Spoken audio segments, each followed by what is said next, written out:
guys, it's Sophie. So today we're doing part 1 of 2 of my August book haul. The reason I'm splitting it into 2 is quite exciting. I am going to be man-bookering it again this year, and I've ordered 9 of the 13 long list from Amazon, so they'll be showing up at some point over the next few weeks, and I want to show you those all together. So I thought I'd do the other side of my book haul sort of on its own, just so that you can split them out somewhat. So the first ones I'm going to show you are books that I've already read. One of the things that I've decided I'm going to do every now and again is just go to my local sort of Oxfam charity bookshop and pick up books that I've read either historically that I got rid of, as you know I got rid of a lot of my books, or books that I borrowed from the library and really enjoyed. And I found 3 of those when I went the other day, and they were only £2.50 each, so I picked 3 of them up. And the first one is James Joyce's Dubliners that I read when I was at school. This is a collection of short stories on sort of the human condition, all set in and around Dublin. I really enjoyed this when I read this. I think it's for my A-level. But that was one of the ones that I'd had and gave away. So when I saw this one, essentially new, like that was pretty much perfect, right? Then I thought I would just grab it. And the next one is Phillip Pullman's The Good Man Jesus and the Scoundrel Christ. I read this one reasonably recently, and it's a story about Jesus and his brother, essentially, and I just thought it was really interesting, and it's one of the ones that I've sort of kept in my mind throughout the year. So again, when I saw it, it's near new, like I don't know what's going on in this bookshop, whether people just don't read their books and just give them away or what. But yeah, I thought I'd pick this copy up. I really like the colours as well. I think it's really bright, it looks really nice on the bookshelf. And then the last one I have is From a Buick by Stephen King. Again, really good condition, and this is the edition that I read when I borrowed it from the library, and I actually really like it. I think it's sort of a little bit old-fashioned, but it is really nice, and I actually think it's in better condition than the one I read, so when I saw this I just had to get it. And then on to the ones I haven't read yet. I'm going to go through a few that I picked up again in that same Oxfam bookshop. The first one I saw was The Guest Cat by Hiraide. There you go. And this one I've heard quite mixed things about. I've heard some people say that they thought it was really boring and kind of a bit pointless, and I've heard other people say that they really enjoyed it. I think it's got sort of a deeper storyline to it. It is a really little tiny weeny book, and I really enjoy Japanese literature of what I've read so far, so I thought this one would be worth a shot.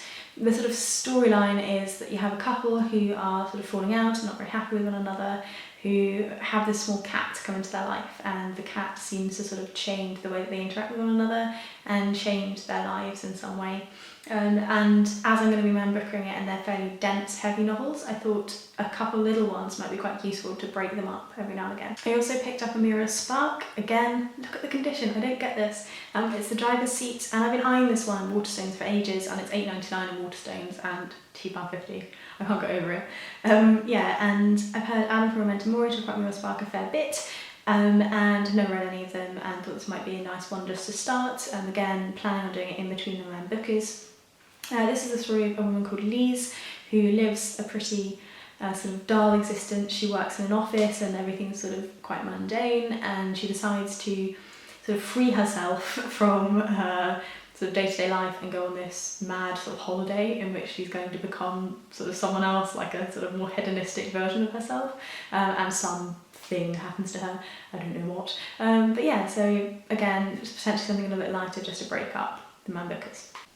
And then the last one I got from the charity shop was The God Delusion by Dawkins. I've never read any Dawkins, but because I listen to sort of atheist podcasts and YouTube and stuff, obviously he's spoken about a lot.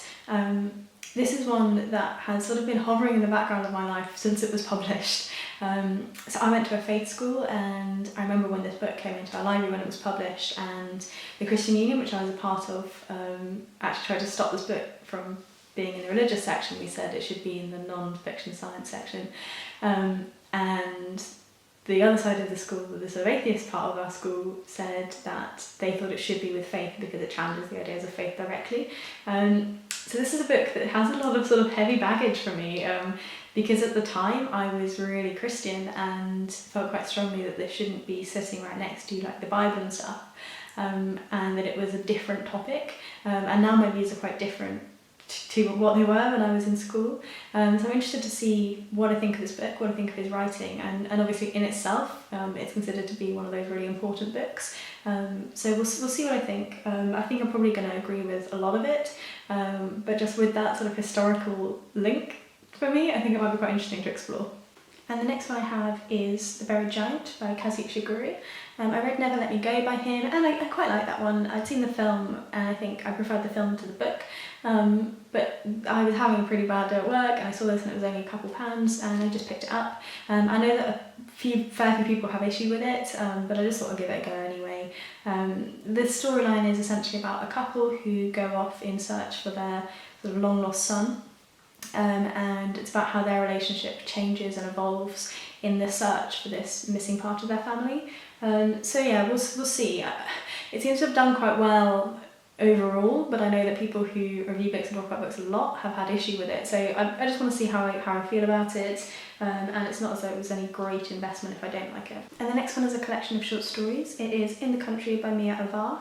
I think I heard about this one on Book Riot, and it is sort of speaking about lots of different people from the Philippines and about their sort of experience of emigration and culture and how it feels to be somewhere at home, and whether that home is your sort of ancestral home or whether that is your home that you've made in a new country.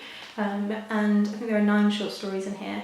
But yeah, I think it should be interesting. I've never read anything, I don't think, from anyone who's Filipino before, so that'll be new for me too.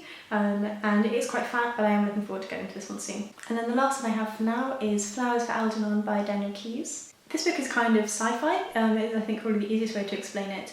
And it was recommended to me by a friend, and I just completely forgot about it and then thought actually it does sound quite interesting.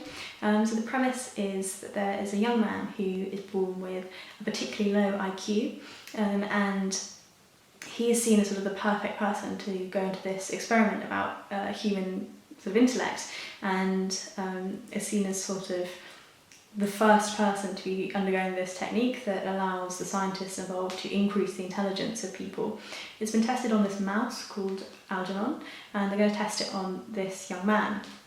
And as the experiment goes on, it sort of works. It seems to be sort of increasing his intelligence and understanding of the world, but the mouse who's being tested on at the same time begins to have some issues and looks as though the treatment's undoing itself, and there's sort of worry of whether or not this is going to happen to this young man and what that means for him as a person. So yeah, I've not read anything like this before, I don't think, but I'm interested to see what it's like. From what I can see, it's gained quite good sort of reviews and reputation, but I'd not heard of it before my friend recommended it to me, so it's still a fairly new one for me. So this is the first lot of my August book haul. As I say, there's going to be another few coming up from the Man-Booker side of things. But yeah, much more fiction heavy this month, and I'm actually really excited to get into some fiction and give my non-fiction a little bit of a rest whilst I'm really enjoying it. I think I'm ready to dive into some stories. I'll see you soon in my next video. Bye bye. So I'd love to see Stephen King in a cartoon. Again, it's like a little bit like a really gritty, dark cartoon that really isn't for kids.